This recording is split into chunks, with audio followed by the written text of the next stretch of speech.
yang paling besar yang Allah Subhanahu wa Ta'ala berikan kepada kita, yaitu Nabi Muhammad Sallallahu Alaihi Wasallam.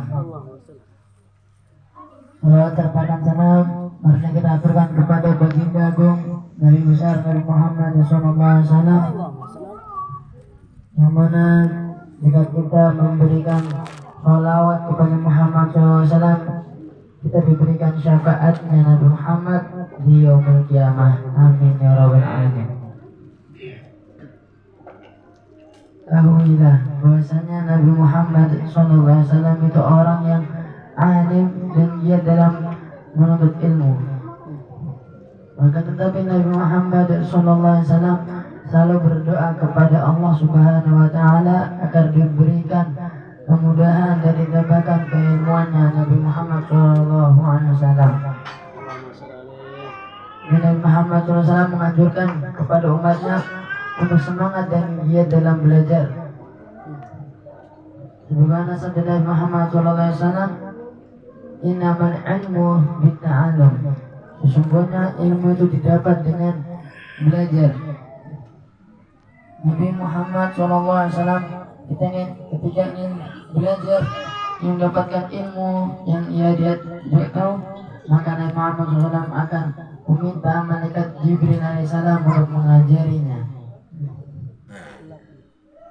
Dan Nabi Muhammad SAW tidak pernah merasa letih, merasa capek ketika ia ingin mendapatkan satu ilmu yang tidak ia tahu. Bagaimana sabda Nabi Muhammad SAW, "Utlubul ilma walau bisin." Menuntut ilmu meskipun sampai negeri Cina. Maksud daripada hadis ini adalah ketika kita ingin menuntut ilmu, janganlah kita lihat seberapa jauh ilmu yang kita tempuh, seberapa lama rasa capek apa yang kita dapat untuk menuntut ilmu. Semua itu insya Allah barokah, diberikan keberkahan kepada Allah Subhanahu wa Ta'ala. Diriwayatkan ada seorang syekh, mana seorang muridnya melihat seorang syekh tersebut sedang menghafalkan satu ilmu di pinggir jurang. Kemudian seorang muridnya bertanya kepada gurunya, "Ya syekh, mengapa engkau menghafal di pinggir jurang? Bukannya itu sangatlah mengerikan. Ketika engkau jatuh nanti, siapa yang akan mengajarkan kita ilmu lagi nanti?" Kata saya tersebut apa? "Ketika saya menghafal di pinggir jurang, tidak ada rasa ngantuk ketika saya menghafalkan ilmu. Maka dari itu saya menghafalkan ilmu ini di tepi jurang. Dengan kesulitan, dengan kesusahan payah orang-orang terdahulu menuntut ilmu agar diberikan pengetahuan oleh Allah Subhanahu wa Ta'ala, dan mereka sangatlah bersemangat dalam menuntut ilmu. Mengapa mereka selalu bersemangat dalam menuntut ilmu? Sebab semangat adalah kunci sukses untuk mendapatkan ilmu. Dan diriwayatkan juga ada seorang syekh, yang mana seorang syekh tersebut belajar, seorang syekh tersebut menuntut ilmu di umur 60 tahun. Dan seorang syekh tersebut menjadi orang yang alim, menjadi ulama yang besar di umur ke-80 tahun daripada hidupnya. Bahkan dengan umur yang sudah sangatlah tua itu, sangatlah sulit untuk menghafal atau mengingat ilmu yang diberikan oleh gurunya.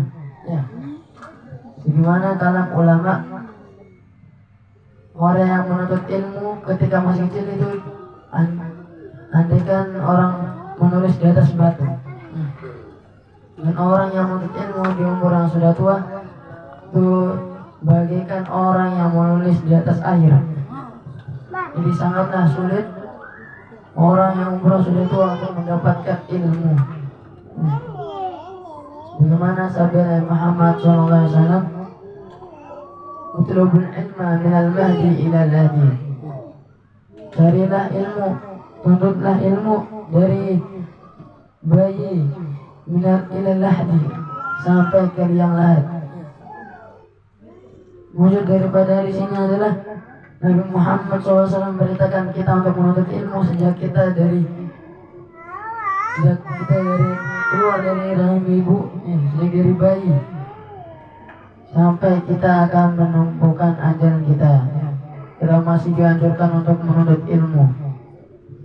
Mengapa kita sangat dianjurkan oleh Nabi Muhammad untuk menuntut ilmu? Sebab ilmu adalah suatu perkara yang dapat membedakan untuk kita mana yang baik dan mana yang buruk. Sebab tanpa ilmu hidup itu akan sia-sia. Bukan ulama pernah berkata, orang yang rajin ibadah akan tetapi tidak memiliki ilmu itu lebih orang yang tidur akan tetapi dia memiliki ilmu itu lebih baik daripada orang yang sholat akan tetapi tidak memiliki ilmu.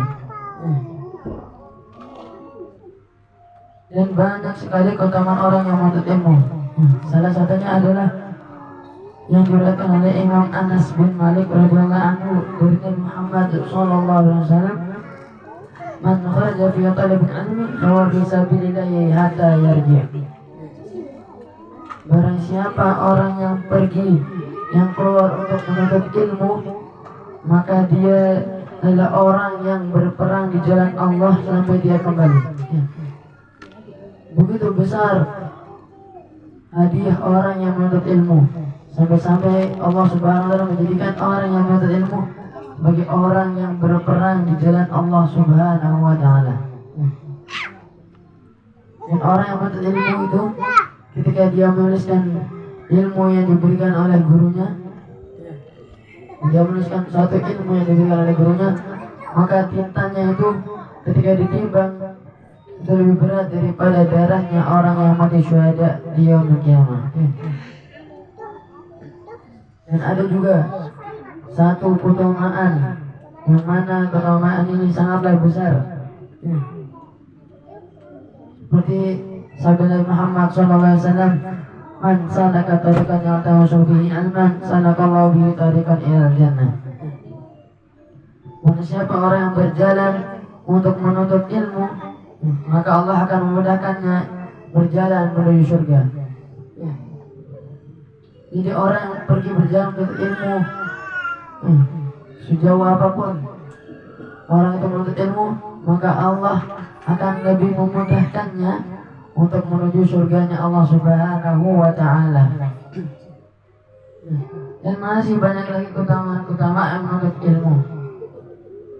Lalu bagaimana cara kita agar giat dan semangat dalam menuntut ilmu? Caranya adalah kita harus berniat.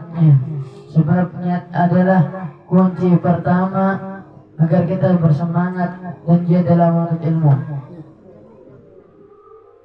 Dan niat juga adalah satu perkara yang mana ketika kita melakukan suatu perbuatan itu bisa dihitung pahala oleh Allah Subhanahu wa taala.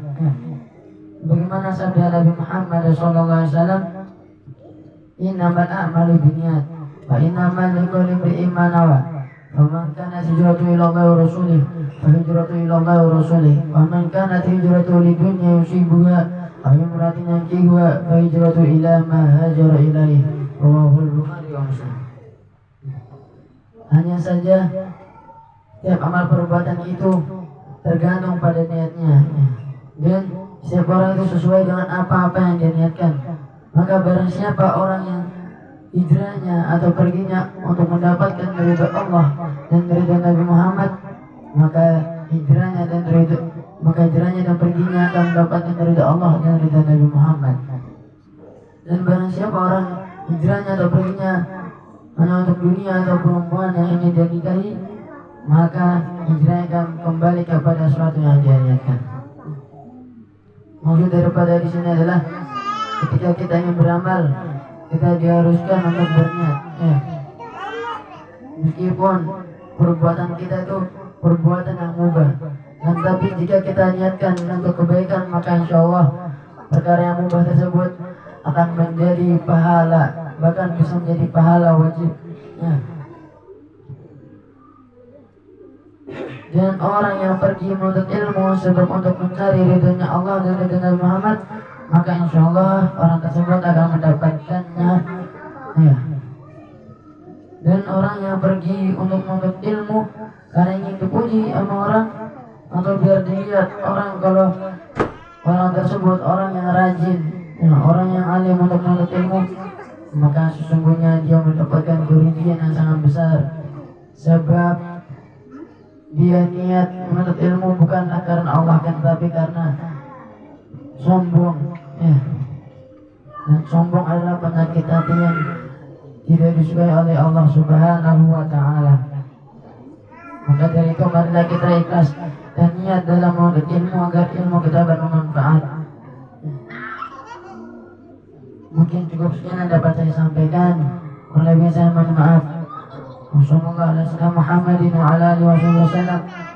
Wabillahi taufiq wal hidayah wa ridha wal inayah. Wassalamualaikum warahmatullahi wabarakatuh. Allah ya sholli wa sallim daiman abadan ala al-habibi ka khairi khalqi qurrimi huwa al-habib turja syafa'a